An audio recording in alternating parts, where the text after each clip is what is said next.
Congressman LaTourette, thanks for joining us this morning. Happy to do it. It's beautiful out here in D.C. Just about 72 degrees, sunny, and you wouldn't know it was March. Absolutely fantastic. Yep. Everything's going great. well, except for the weather's nice. The weather's nice. What's not so nice are the prospects for the Republican Party primary going forward. Right. We saw this week that Donald Trump had another good night, winning in Michigan and Mississippi and the caucuses in Hawaii. Mm-hmm. Ted Cruz managing to pick up the caucuses in Idaho. Right. But starting to look a lot like we may be headed towards something that is called a contested convention. Yep. And I know it's something we've talked a lot about we've heard a lot talked about on TV, contested, brokered convention. Mm-hmm. Realized maybe everybody out there doesn't know exactly what that means. So thought we would talk a little bit today about, one, what it means and how this would actually play out, and then two, kind of what are the prospects that we may actually get to one of these things. So first off, talk to us a little bit how this would work. Well, in the primaries, and each state has different rules about how long their delegates are bound. But the basic premise, I think the rule of thumb is if Donald Trump, for instance, wins a number of delegates in Michigan, as he did last night, then those delegates are committed to him on the first ballot, as are the ones that voted, are allotted to Ted Cruz and Senator Rubio and Governor Kasich.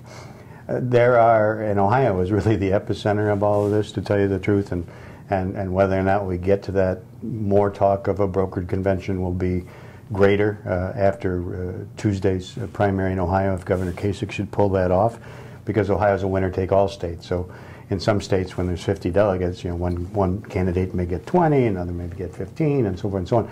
In Ohio, if you win, you get them all. Right. And that can dramatically shift where we are today.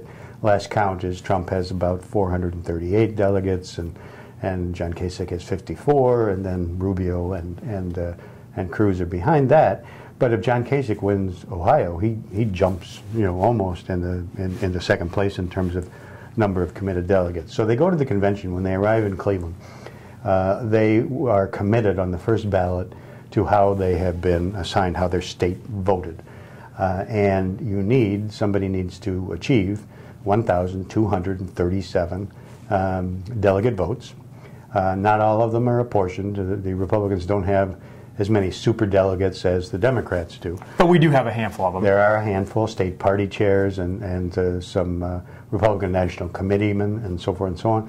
So it's a handful, but it's certainly not going to be the difference in whether or not somebody gets to 1,237. I don't think. And so there's a first ballot, and if a candidate secures 1,237 votes on that first ballot, he or she becomes the nominee of the party. Failing that, there then are subsequent rounds of balloting that take place. The record is held by the Democrats, and they had, I think in 1924, 103 ballots. Don't scare people. If we're heading towards 100 ballots in Cleveland for the convention, I mean. Well, and closer to home, just for those of us from Ohio, James Garfield, who is, of course, buried at Lakeview Cemetery in Cleveland, Ohio, and was our 20th president of the United States. He was nominated on the 24th ballot at the Republican convention. The last time this happened to the Republicans was 1948. Thomas Dewey of New York won on the third ballot, and I think the last time the Democrats had this happen, it was 1982. 52 with Adlai. 52. They almost had it. We were talking about. They almost had a contested convention in '84 with Walter Mondale and Gary Hart. Yep, and the Republicans almost had it in 1976 with Ronald Reagan and Jerry Ford. But by the time they got to the first ballot, there was enough backroom chatter to put President Ford over the top. So one of the things that I think is most interesting is this rule that they added in 2012. Mm-hmm. A lot of people believe that, well, once we get past the first ballot or the first two ballots, we could just draft anyone and they could end up being the nominee of the party. Yep. That's not actually the case. According to the rule that was passed in 2012, which, by the way, the RNC could change, it requires to be able to secure the nomination, you have to have the majority of delegates from 8 states. That's right. which at this point, the only person who meets that requirement is Donald Trump. That's right. And as you suggest, the party can change the rules up until when the convention is going on. I wouldn't be surprised if they change that rule. In Cleveland, but that does, I mean, so basically you're going to wind up, you know, maybe the 4 people that are still in it would be the only 4 people that could be considered. Maybe that number is 2 or 3. Maybe it's only 1, and that's Donald Trump. And so the talk of a brokered convention is really not going to happen. But I think the next step that people need to understand is, although each state is different and some delegates are bound for more than the first ballot, the vast majority of them, once that first ballot is cast and a candidate does not secure 1,237 votes, those delegates are released from that pledge. And not in all states, but in most states. And so they can vote for whoever they want to. And so then it turns more into one of these caucuses that we've been seeing on television, mostly on the Democratic side, where, you know, people go and sort of stake out a corner of the convention hall, in this case the Q in Cleveland, Ohio, and a little like a game of Red Rover, you know, Red Rover, you know, send the Kasich delegates on over, and you try and build a coalition to get to 1,237 votes. But basically, I hope we don't go to 103 ballots, and I hope that there's a clear victor on the first ballot.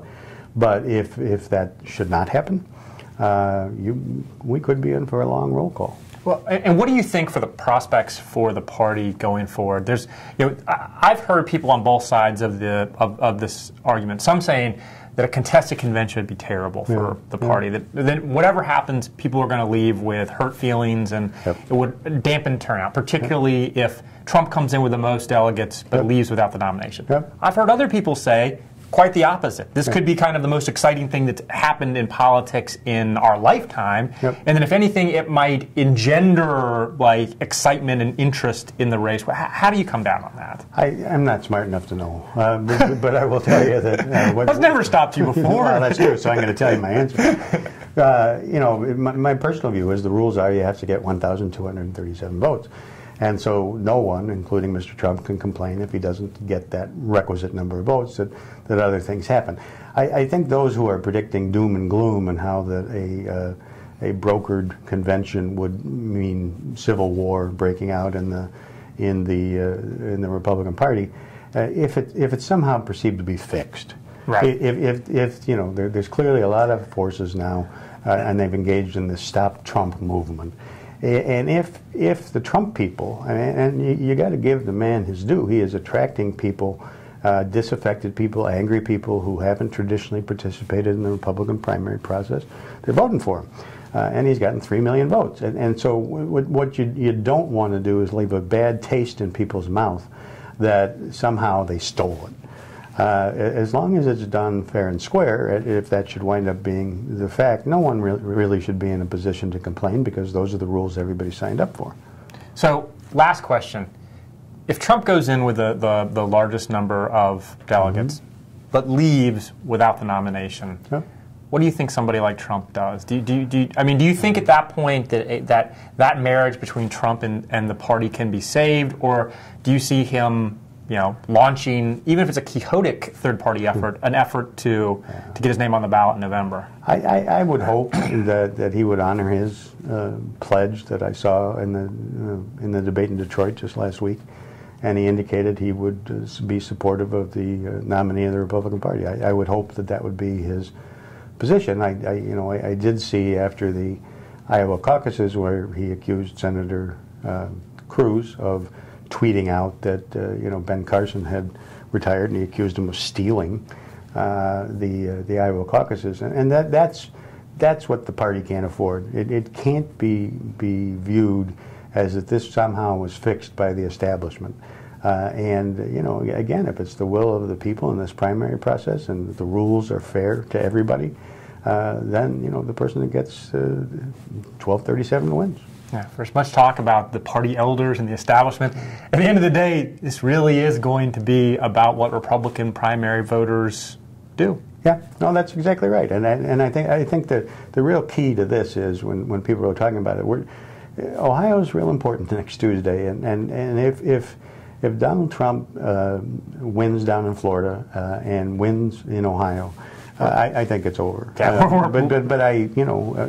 stranger things have happened. But I think it's over, and the math just becomes too impossible.